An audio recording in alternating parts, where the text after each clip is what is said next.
Okay, welcome to this episode of the Athletic Fitness and Nutrition Podcast. I'm here again with Josh Leader. Hi Josh, how you doing? Not too bad this morning, yourself? Good, yeah, very well, very well.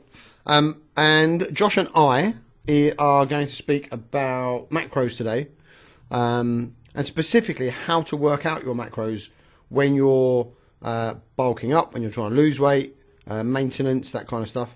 And also, I want to touch on a few different diet protocols as well, because some people get confused when it comes to things like ketogenics or bulking up or low carb and that kind of thing. So we're trying to clear up some confusion. Before we do that, actually, whilst I remember, next week, which is January the 31st, 2015, I have a seminar in Watford. If you guys want to come along, it is going to be all about health, nutrition, losing weight, gut health, stress, sleep, that kind of stuff. So if anyone's listening and they want to come along, go to my homepage, www.athleticnutrition.tv.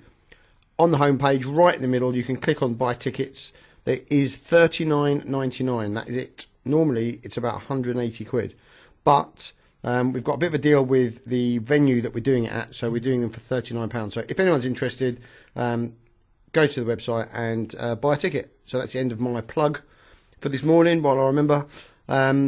Josh, what have you been up to since we last... Sorry, mate? My new YouTube channel. Say again?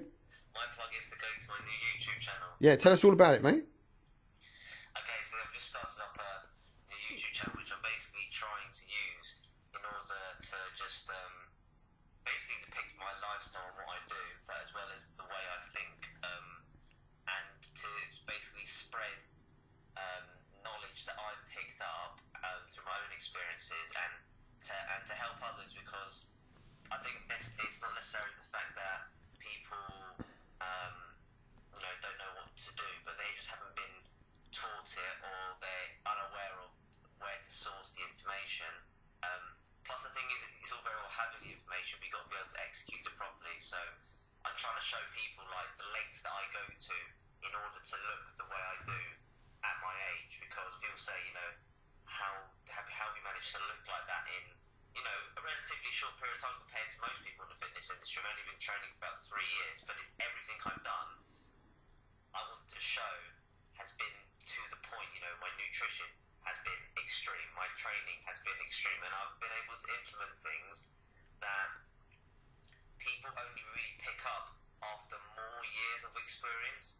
But because I've been training so frequently and training with the correct people and surrounding myself with the correct people, I've picked these good habits already up. So when people say, you get the muscle maturity, it builds up over the years. Yes, I do agree with that, but I train every day, so I've got that frequency in there. Plus, I've already started implementing advanced strategies from a very early stage that I feel have helped me. So, yeah, I'm just trying to show the different parts of my life through, what I do with regards to cardio, what I do with my diet, what I do with my training, what I do with competitions, different things I do with that, and then also got tutorials and a few question and answer sessions here and there. So it's going to be a lot of variety.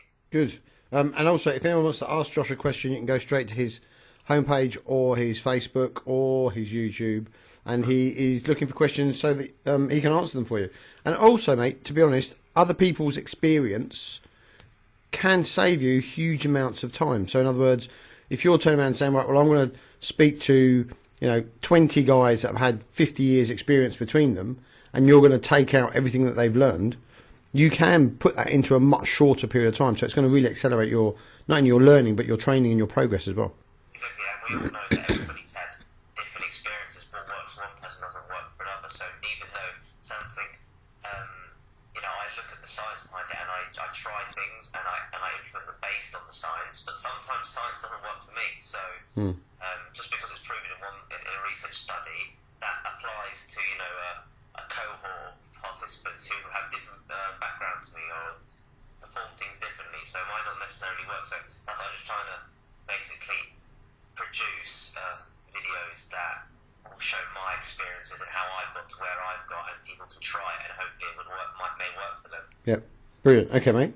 So today, macros and how to work them out. A lot of people find it very difficult because, in my opinion, they put too much stress on it.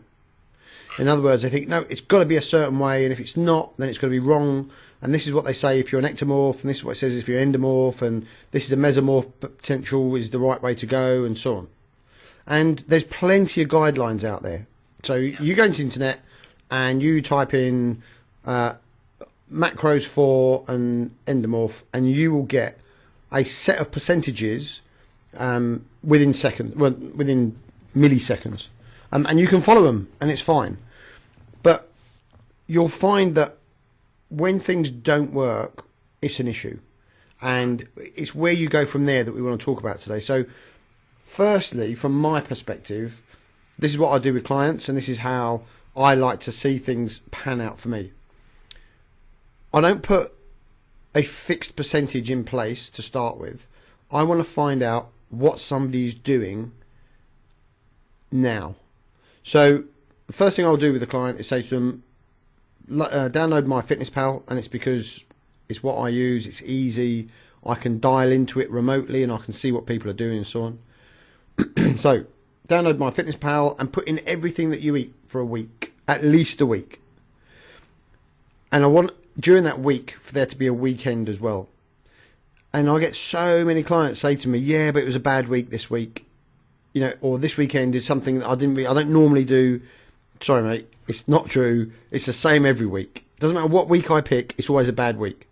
So put it all down, only because, one, it's really good information for you, the client, and two, it'll give you an average baseline as to where you are now. So you do 7 days of everything that you eat, everything that you drink, and everything that you take supplement-wise, because a lot of those have calories in that people don't realise. Once you've got that information down, you can then go on to MyFitnessPal, it has to be on the PC, you can't do it on your phone. Go to the dashboard and you can get up a printout of the week of eating. And you can then add up all your macros, so you can add up your protein every day, and then your carbs every day, your fat, but also I look at fibre and I look at sugar as well. Add up those numbers. So let's say you're adding up protein for 7 days. Take the total and divide it by 7, and that will give you your average. So you've got your average protein. Do the same with your fat and your carbohydrate, and you've got your averages throughout the week per day.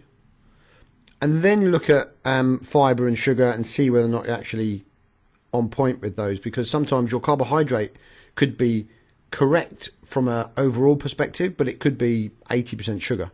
And that's a problem. And obviously if there's no fibre there, you're going to have issues as well. So work out your daily averages. Add them all up, divide it by 7, gives you your daily averages of everything. It will also give you your daily calories. And if you're unaware, to work out your calories, you take your protein and you take your carbohydrate and you multiply it by 4 calories per gram in both of those. And take your fats and multiply it by 9. I was thinking about alcohol then. Alcohol is 7. And once you've got, it's a very empty calorie, and it's a very high sugar, and it's a waste of time if you ask me. But there you go. And once you've got your daily averages, you can then look at your situation. So, are you putting on weight with those? Are you losing weight? Are you maintaining? And then it's very easy to adjust it from there. That's exactly the same protocol I follow with people who speak to me, because people say to me, you know, I do agree with certain percentages, and I will go on to discuss them. But I think initially, from a first perspective, you need to be able to see what you're currently maintaining. Because most people, their weight will be maintained. It won't be going up and down. If it's instead of saying, oh, you look at their week around Christmas, then yeah, probably they're eating more than they normally would. But if it was an average week, which generally in most cases there would be, their weight would be stable on that. So that's a bit where we get the body types.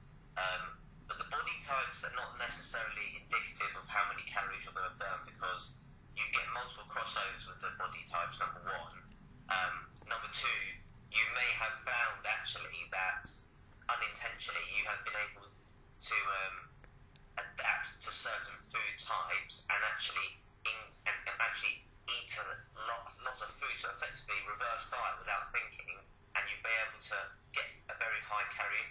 putting fat on, whereas somebody who was used to not eating so much wouldn't be able to do so. Plus then you've also got to think about someone's daily activities and their job and things like that, because, you know, when I was a kid, and when most people are kids, they said, oh, I used to eat so much rubbish, I would eat pizza, I'd eat cake, and I was so much leaner than I am now. But then they don't take into account that, you know, even yes, you know, you're still going to the gym.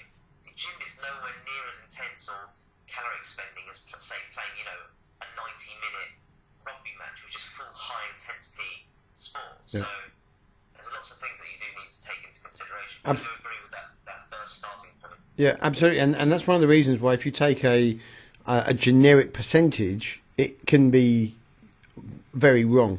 I've known people who will take a percentage and go, right, 40, 40, 20, that suits me. I'll take 15 calories per pound of body weight, and that's what I should be using for maintenance. And they might drop weight like a stone because it's just not right for them personally. Like you say, their activity levels are different, their age makes a big difference, and the type of foods they're eating and so on. So whilst generics will give you a very base or a loose guideline, I think you can avoid trial and error by just seeing where you are now. Once you've got those, have some sort of experimentation. I found that actually, for myself, I have been one of the oddest individuals to try and tailor my macros. So I found it the hardest for myself. I find it easier to help other people because for me, generally in most cases, you will be ecto-meso or meso-endo, or you could be single of the two. You don't usually get a crossover of the three. But for me, I find that is actually what I am, because there's no way that you could say to me I'm an endomorph, because I don't struggle to lose weight. Yeah. You know, as we've seen, I can get my body fat very low, and I can get a good shape. I don't, you know, I can get big shoulders, I can get things like that. I do have a slightly blocky waist at times, which is why it could potentially be endomorphic, but at the same time I don't find it hard to lose weight. But if you then put me on, say, a mesomorph, ectomorph diet, because, you know, say I find it hard, you know, because I lose weight easily, I do also put weight on easily if you use an ectomorphic ratio, which is basically people who are an ectomorph who struggle to put size on, we generally have a higher influx of percentage of carbohydrates in comparison to fats. But I've noticed that I get better growth with higher percentage of fats than carbohydrates. So it's what affects you, basically, that you need to take into consideration. Absolutely. So once you've got this average, look at yourself, look at what you've done in the last, say, 2-3 months. Have you been putting weight on? Have you been losing weight? Have you been maintaining? If you're maintaining, but you feel as though you're holding a lot of water around your middle, is like you feel as though you're a little bit fat, but your weight's not going up per se, then you can look at what you're eating and say, okay, here's my percentages, and generally you're going to find that your carbohydrate and your protein are the two highest macronutrients, and then your fat will come in somewhere in third place unless you're ketogenic. And I'm going to speak about that in a minute, because a lot of people get that very wrong. And on the last podcast that I did with Sam Felton, we talked about that in length, so I'm going to briefly cover it again. But once you've got your macros, you can then look at where you want to go with this. So now if you're looking to lose weight, look at your carbohydrate source and start thinking, do we need that much carbohydrate for my activity level? Because oftentimes people overestimate how much energy they spend in the gym. They think they go in there and they train like Ronnie Coleman, and sadly they don't. They will go in there and they will do their weights and, you know, not be quite as intense as they think they're being, and therefore not going to be using as much energy or carbohydrate. So then you get these people who will be taking intra-workout carbohydrate, pre-workout carbohydrate, post-workout carbohydrate, because they feel they've got to fuel their growth. But unless you're, like I say, Ben Pakowski or something, and training at a massively intense level, generally it's not important to have that much carbohydrate in. So the first place to go when you're looking for weight loss, I would suggest, would be carbohydrates. I think the thing that another thing to consider, say with the majority, it depends on your level of experience and where your set point is. So I know you said, tell me what you do for your diet for your first week, and I do exactly the same for people that come to me.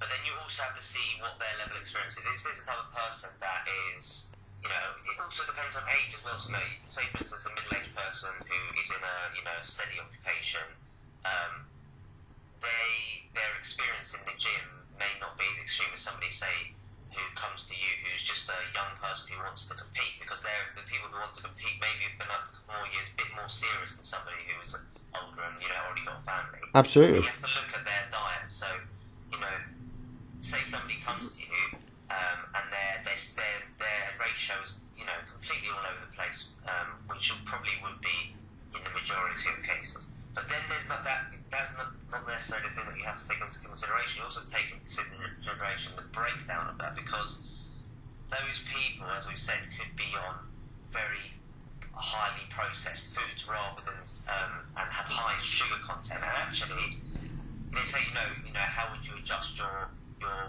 calories? Well, actually, if I just said to you to eat whole foods, you actually may find that you actually increase your calories by 300 or something like that, but you drop weight.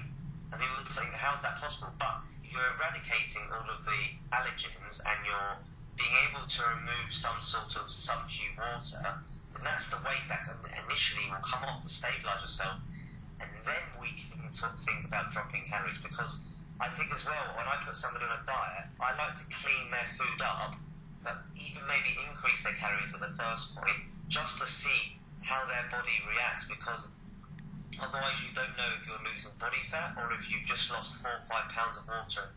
Absolutely. And where, in my opinion, where to go with this, and if anyone's listened to our podcast before, you'll know that we're all about one ingredient foods, no processed foods, lower sugar, that kind of stuff. But once you've got your macros and you're looking at your carbohydrate content, just because you're going to maybe reduce that because you don't need that energy source, it doesn't mean you're necessarily going to reduce your calories.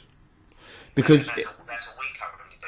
If I say, for instance, because I work on the basis that carbohydrates are a source of anabolism, and that I have to earn my carbohydrates. It's a bit extreme, but I feel like I have to earn them in order to use them.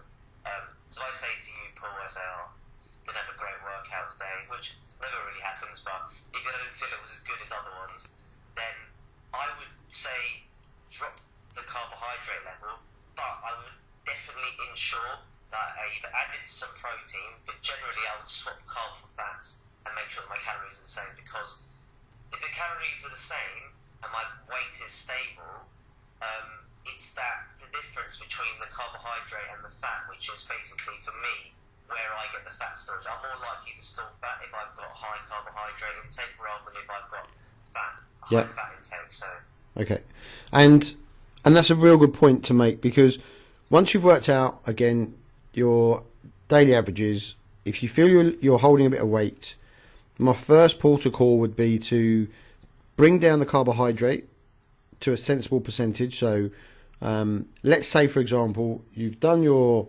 numbers and you are, for round figures, you're eating 3,000 calories a day, and once you've worked out the percentages, it's ended up being 40% carbohydrate, 30% protein, 30% fat, let's just say. The first thing I would do is look at bringing that carbohydrate down and try and see if you can get it down by 10%. Once that's down by 10%, instead of losing those calories, bump up your protein by 10% and leave your fats at 30%. I think that's about as much as you want, unless you are going to be ketogenic. So by just moving those two macronutrients, slightly bringing down the carbohydrate and pushing up the protein, you might well see some changes.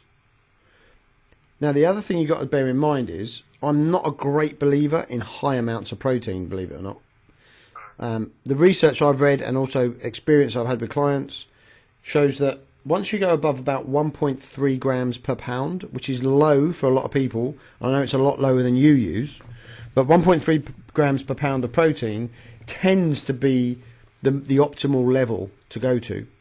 So that's the only place where, as we said when we've had discussions in the past, where our opinions differ on the matter. But I personally base my protein intake not only on the results that I've managed to get, so the fact that I've been able to maintain my muscle mass, but on another level, which is what I've talked about in the past, is actually I enjoy eating protein. I love eating meat. So I think sometimes it may not be optimal. You may not need that much, but at the same time, if you're performing a diet that you enjoy doing, then it isn't a diet; it's a lifestyle, and you shouldn't have to be doing something that you feel that you need to change. So when my protein's very high and I enjoy eating meat, it doesn't feel like a diet. It's just my lifestyle. So absolutely. That's why. So, but the thing with you though, the thing that's different with you is you're very extreme, as you've said. So every gram is accounted for, every rep is accounted for, every hour's sleep is accounted for. Everything is very monitored, and there's never a bad day. That is probably 1 in 10,000 people. The majority of people that want to just live a normal life, that've got a normal job, that go to the gym 3 or 4 times a week, and they're just looking to be more healthy so they can run about the weekends with their kids and so on and so forth, they're the ones that are going to have to be a little bit more loose with their diet, if you like. But I completely agree, but the thing is that people also need to realise or change your expectations on what you can achieve based on. Oh, absolutely. So I can completely say that the most critical thing is the consistency. If you're not doing the same thing day in, day out, it doesn't give your body the chance to adapt, you know. Absolutely. And you do have to be consistent just so you can measure results. And that's why once you've got your average dailies, and then you can start messing around with the amounts that are going in, you get to a point where you feel, okay, this is what I'm going to try, and then you've got to give it a go for 2 or 3 weeks so you can see what's going on. It's no point doing it for 3 or 4 days unless you're highly trained and then trying to see what the result is, because it will not work. You need to give your body time to adapt. 4 to 6 weeks is the time it takes for your body to adapt to a diet. Yeah, and if you've not been dieting before, then it's really important to give it that time. So get your averages, have a look at your percentages that you're doing at the moment. They're not going to fit into a perfect 40-40-20 or whatever it is. They're going to be all odd. But look at trying to get your carbohydrates slightly lower than your protein, because from that perspective you can then start making sure that you're not overly stimulating your body with fuel that it's not using, and then potentially getting fats in.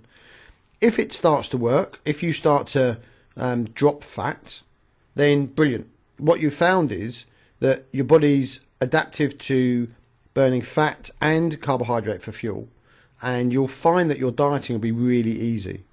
This is not just about losing weight, because when you're putting size on as well, you want to make sure that you're putting lean size on.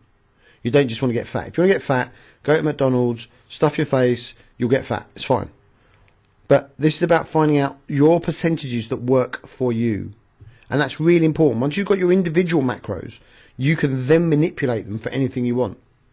So you can manipulate them for growth, you can manipulate them for fat loss, maintenance, whatever it is you're after. The difference with you, Josh, is you have a high fat, high protein diet. And a comparatively low, or you were comparatively low carbohydrate. And now we've started bumping up your carbohydrate because we want to get that adaptation a bit more usable for you, because I think you could be eating a lot more food and still be very, very tight.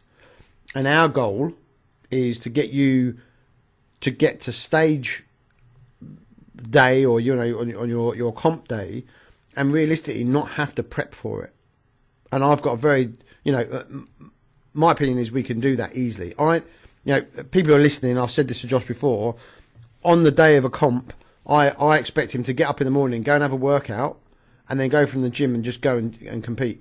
So he said, when we get to the stage where you think, this competition is actually getting in the way of my day, I've got things to be doing That's right. I don't need to prep 3 weeks out, 2 weeks out, get a peak week involved, manipulate my water. Should I take this sodium? Should I take that potassium out? What's going on? You know, that's absolute nonsense. I don't believe it's the way forward. That peak week may only change you for, say, 3 to 5% anyway. Yeah, and I just don't think it's the way forward with competitors. I think we can get competitors in shape all year round, hitting their goals, still hitting PBs in the gym, still being healthy and not having massive problems and then rebounding and putting on huge amounts of weight and having a very short career. Because competitors oftentimes will have a short career because they cannot keep dieting and then going off-season and then diet again and off-season. It causes a lot of metabolic problems. So when people have got their macros in place, the thing I was going to talk to you about was your high-protein, high-fat, moderate carbohydrate. Generally what you'll find is when people follow that route, they're either using fat as fuel or carbohydrate as fuel. And generally when your carbohydrates are low, you're using fat as fuel. But the place where people get it wrong is they end up having their protein too high. So when they're trying to be ketogenic, they're trying to use fat for fuel. If their carbohydrate's too low but their protein is too high, the body will convert that protein to glucose and use it. Because the brain wants glucose. It works off glucose. As much as it works off ketones and it enjoys it, 30% of its energy will have to come from glucose. And it will find it. I'll tell you what, though, the thing is, the reason I find it works for me and it would work for other people is, as we said, I'm very extreme, so I do think about things in depth. I know a lot of people think you should either have one low, one high, and you should have both moderate, but not like one moderate, one high, which is what we're doing at the moment. Yeah. Because they think, your fats are really high, but then your carbs are also pretty moderate, then, you're going to get fat storage. But the reason I think it works for me is because I also think about timing. For me, it's very critical. So, if I've got a very high-fat diet, so I'm eating 6 meals a day, three to four of those meals will be pre-workout, and they will only be proteins and fats.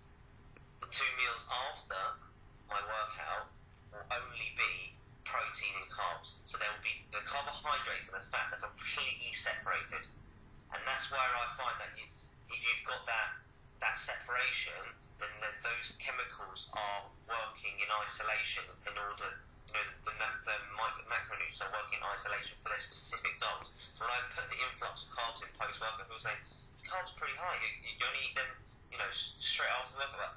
They're being utilised straight away, straight to the muscle cells, which are when they're most responsive, due to the fact that I've had a whole day of zero carbs, building up that insulin sensitivity. Yep. And because you are metabolically in a very good position for that, it partitions it very well. And that's also one thing that I do need to stress to some people is that I wasn't able to do this, what I'm doing now, at the beginning of my diets when I've been high body fat percentage. When you're at a lower body fat percentage, your body will use fuel so much more efficiently. So, say for instance, we keep bumping the food up for the next 4 weeks. We may find that I actually get used to it and I keep bumping up, but we may also find that my metabolism slows down, in which case I will then drop it back for a week in order to try and stimulate the metabolism again. Yeah. But it means you're in control of it at that time. You're not having to find out what works and what doesn't work at the wrong time. It's just about fine-tuning. That's it.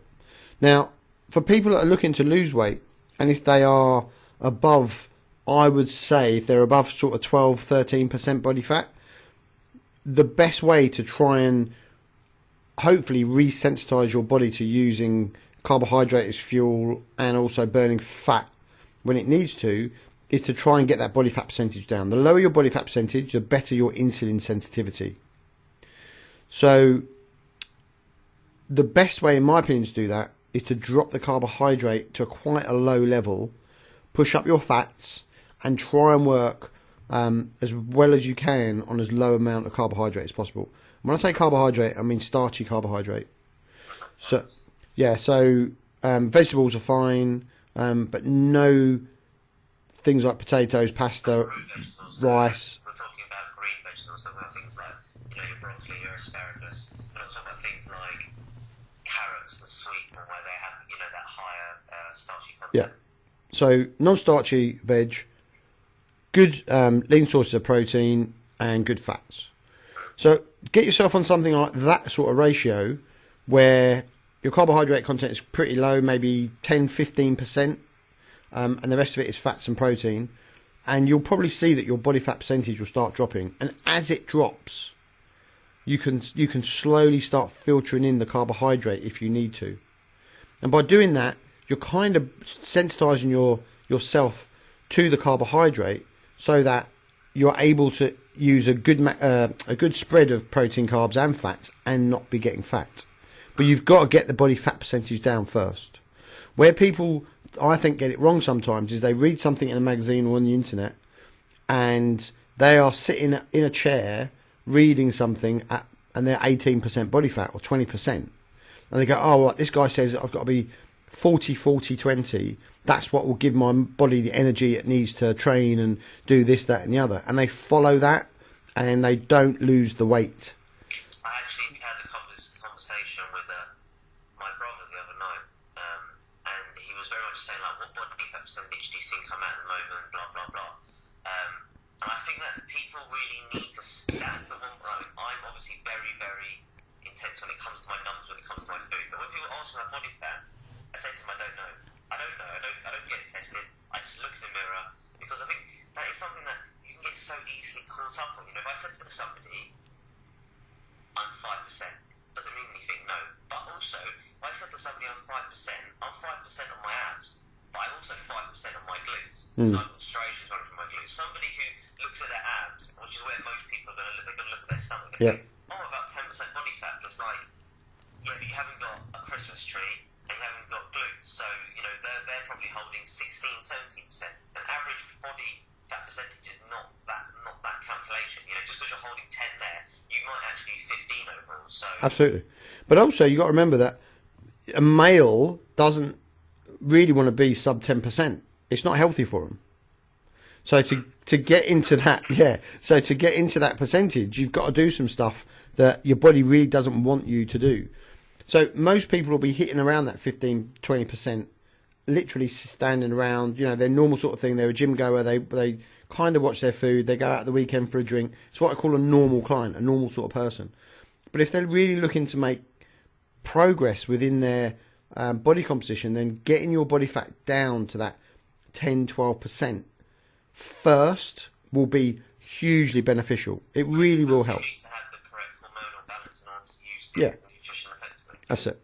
So to do that, like I say, very low carbohydrate, high fat, moderate protein is the route I would take. And the reason is, if you go back and listen to the last podcast with Sam Felton, like I say, he did a very good experiment showing he ate 5,700 calories a day of low carb, high fat food and put on very, very little weight. Did the same with exactly the same, but with a high carb, low fat diet and put on 20 pounds or something. So it is very important what you're eating. And when you're eating a high fat, low carb diet, very much like you were doing, it's a lot easier to stick to because you don't have the body. So low fat, high carb, you mean? No, a high fat, low carbohydrate. Sorry. When you're using a high fat, low carbohydrate diet, it's very easy to be compliant. It's very easy to stick to because one, the foods are pretty good. Two, you're more or less satiated all the time. You're not hungry. And also you don't have the blood sugar fluctuations. That's why I used to do it. That was my original purpose. Was I had such long hours at university. I was studying in the library, and there's nothing worse than sitting there feeling hungry or feeling that your energy levels are fluctuating constantly. I needed that consistency so that I was able to work the long hours. And you'll find also that it won't affect your workouts that much. You can train on a high fat diet.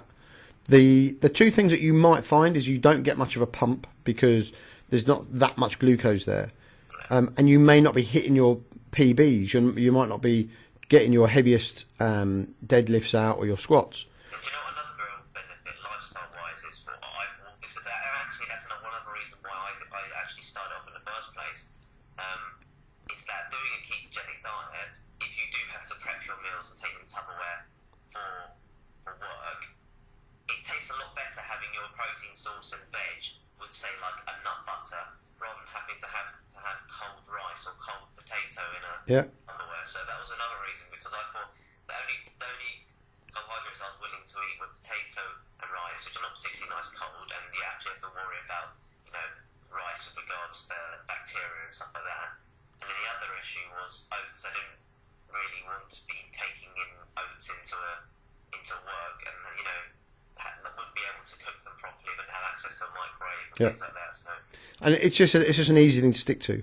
So if you can get onto that kind of ketogenic or high fat, low carbohydrate protocol until your body fat comes down, and as your body fat comes down, start filtering in small amounts of carbohydrate initially post workout, you'll find that you can actually change your adaptation to your macros so that you can, one, start working more towards body composition goals and have lots of energy, and two, still be able to train very hard in the gym or in any sport that you're trying to produce a result at. So carbohydrate is very good for team sports. It's good for things like football, rugby, anything you've got to sprint very quickly, anything that's explosive, or you need some power. So if you're doing like a jumping kind of event or anything like that, carbohydrate is where that's going to come from. Glucose is where it's going to come from.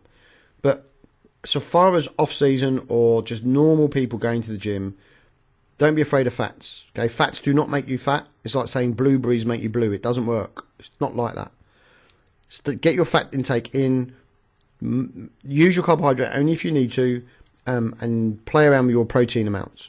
I think also, the only thing that I've been made aware of recently from yourself, and I never thought about this before. I mean, I probably unintentionally got away with it through the fact that my fat sources were always varied, and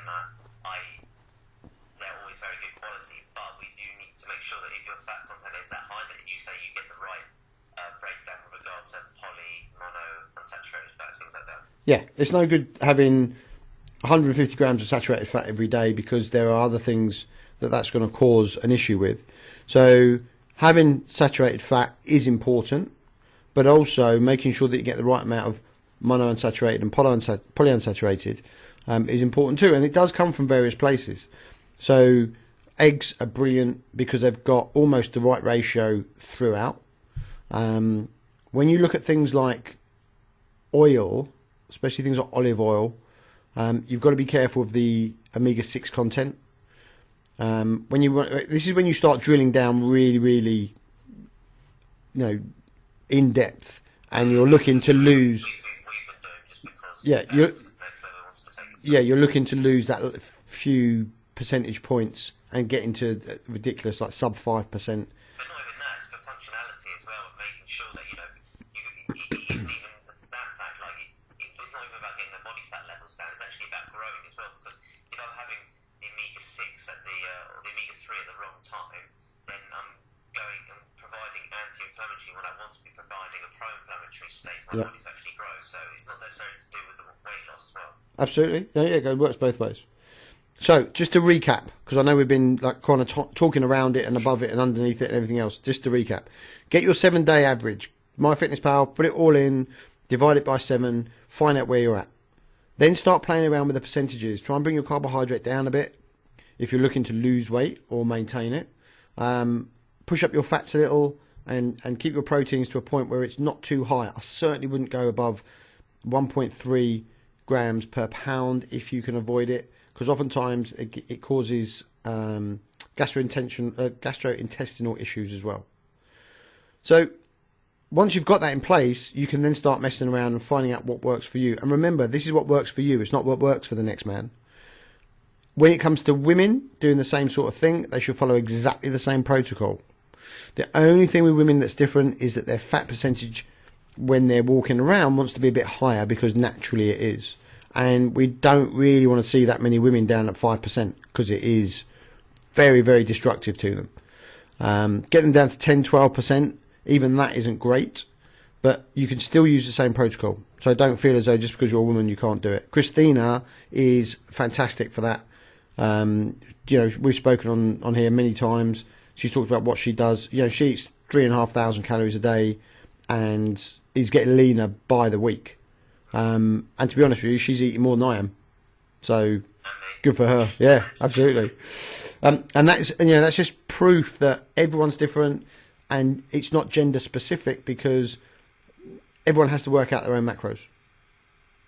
I think as well, one thing I want to particularly plug with what I do, which may not necessarily be the case with what you would do with your clients, because obviously you're trying to tailor to different people, is that my diets that I set people aren't actually consistent as well, as in like on a daily basis, because I believe that everything I ingest is for a purpose. So say for instance you may do it with some of your clients, but say for instance I'm working with smaller muscle groups such as arms, then I don't need as many carbohydrates to fuel that workout on that day. So I would change the ratios on that day, and say for instance if I was training legs where I feel like I need more maybe the day before and the day of legs in order to make sure that session is as effective as possible. So that's the one thing also I've said, I'm constantly changing, monitoring, and that's how you're able to actually make the progress, because it's about these constant manipulations. Yeah, and effectively that's a form of carb cycling.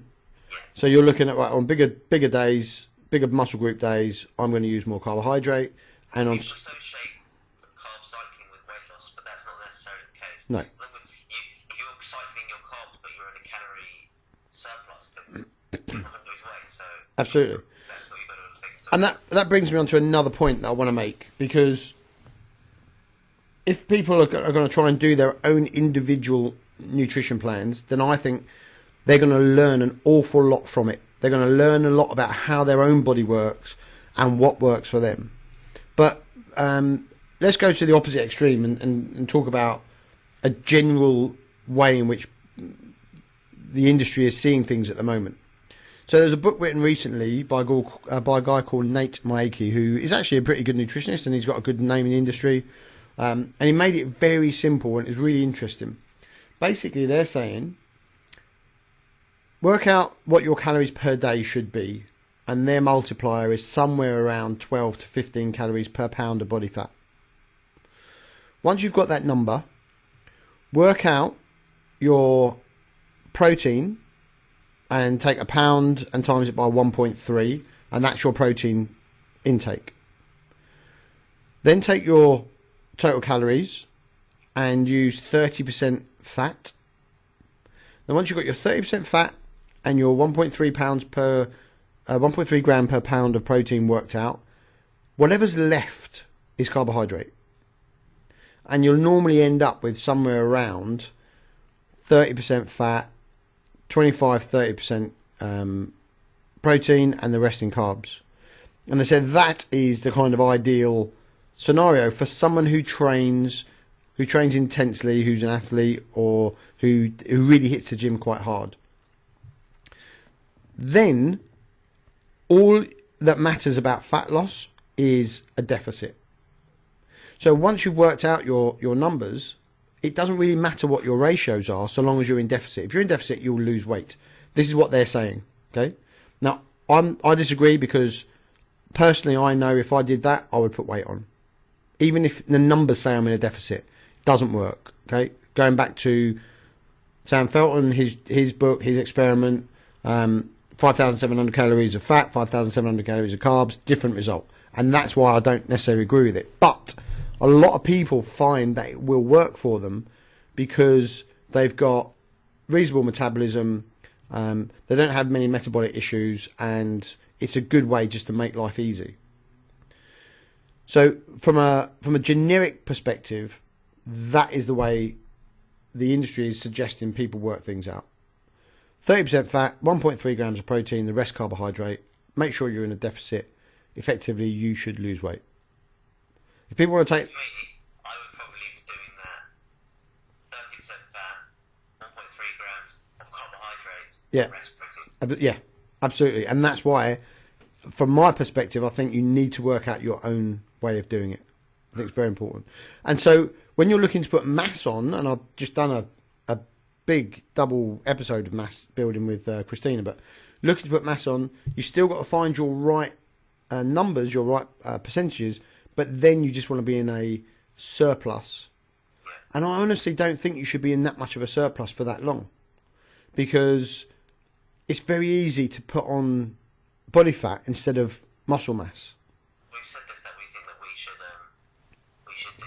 cycle the sort of the bulking phase as such. So you go high calories for say 4 to 5 weeks, and you implement a training strategy that is going to complement that, and then you drop your calories back down for a week, sensitize your body, and then you go again. Yeah, and a week of dropping the calories is enough to cause the body to go into shock, but not enough time for it to metabolically reset and get used to those lower calories. So. Yeah. In fact, I don't even think it will go into shock. I think it will just start using a bit of fat for fuel because it needs to, rather than saying, right, let's change metabolism because we haven't got enough coming in here. Yeah. So, I'm not even sure if that was useful today for people.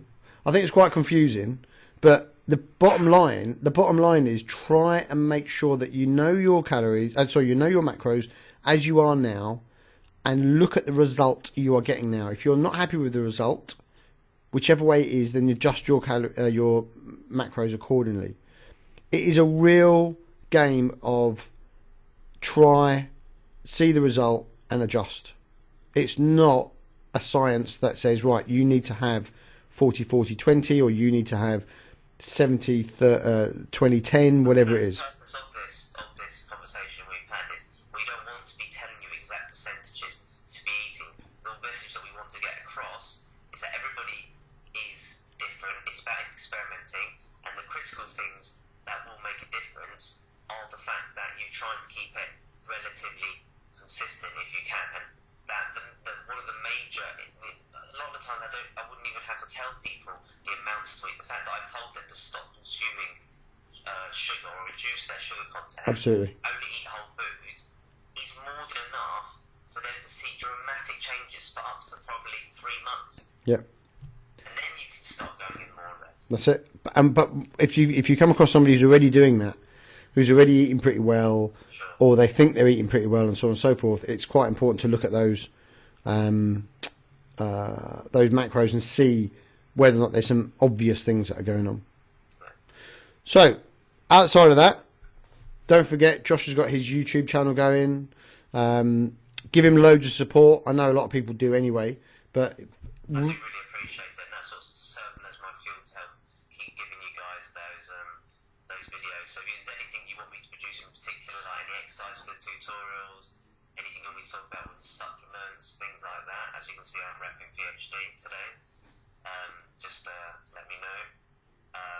And yeah, the YouTube channel is youtube.com/DrJHLeader, so I'd appreciate that. brilliant. Okay, and then I will put that in the show notes so you can link to that. Josh is on Facebook, so look him up there. Any questions for us at the show, send them in, paul@athleticnutrition.tv. Other than that, mate, I'm going to let you get back on. And today is a rest day for you, or are you training today? No, You made me rest yesterday, so I'm going to be training today. You're training, all right. What are you training today? I am going to be training, well, I was going to be training legs because I love to train legs twice a week, but we decided to cut the legs out. Plus the session I had on Thursday has left me in absolute tatters. So I think today, in order to make sure that I start the week ahead fresh, I'm just going to go and do a nice arm session. So Okay. So enjoy, have fun with it. thank you very much. Hopefully in the next few weeks we'll get you back on. We'll be talking about some other stuff as well. But until then, mate, enjoy your workout and I'll speak to you soon. Always a pleasure. Thank you. All right, take care, mate. Bye. Cheers.